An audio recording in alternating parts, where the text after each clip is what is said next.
find one of the biggest things in inversions and handstands is wrists. Wrists and hands, forearm strength, all of those things tend to give people a lot of challenge and problem. So we're going to go through some just standard wrist warm-ups that I tend to do on a regular basis. So, full external rotation, fingers back. Here, at first, just getting comfortable, finding a good length through the fingers, trying to broaden through the palm of the hand, feeling a good connection of that arch of the hand down into the floor.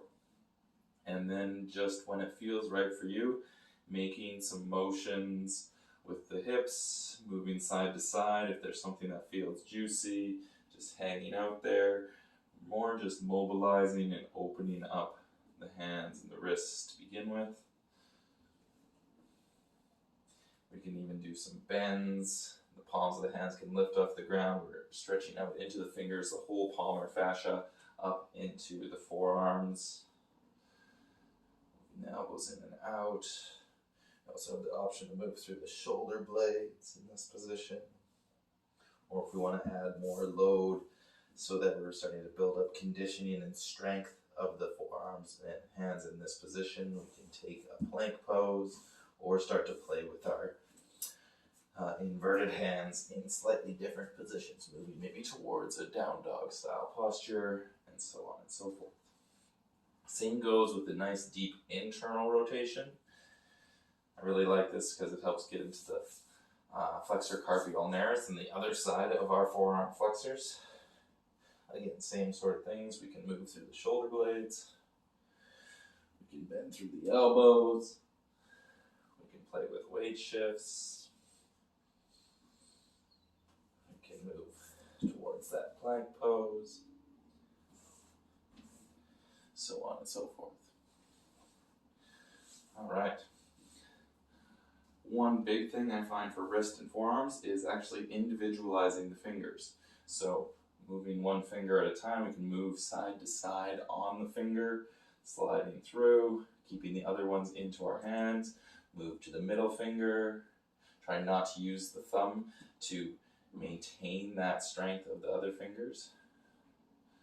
You'll notice that you'll have a very different set of fingers that are inhibiting some mobility in the hand, which then inhibits some wrist mobility and travels up the arm, sometimes into the shoulders or into the neck. One finger at a time, moving through, and obviously wanting to spend a little bit more time here than I am in this instructional video. Good, then you can do it the opposite, where you're just bringing one finger in and stretching out the other three, which helps build strength of that closed position in the other fingers. 3 out for the stretch, 1 in for the connection. Good. Excellent. One of my personal favorites, the thunder punch together, bringing the hands down to the ground here and starting to press up, trying to keep the fingers closed so that it helps work all the way through that extensor digitorum. The fingers open up. It's going to make it a little easier if you need to at first, or if you want to take it to another level and curl the hand under and draw the fingers up towards the forearm. But for now, just starting with trying to slowly move the arms towards a straighter position. Good. The final two we're going to go through today are more for strengthening. So, lifting up to the first knuckle mount. I find it's good to lift just up straight, but also playing with different angles, so we can lift up more towards the index knuckle mount, more towards the middle knuckle mount, ring finger, pinky finger. This is just helping adapt our forearm flexors to different pressure points. Then we can also come up to fingers.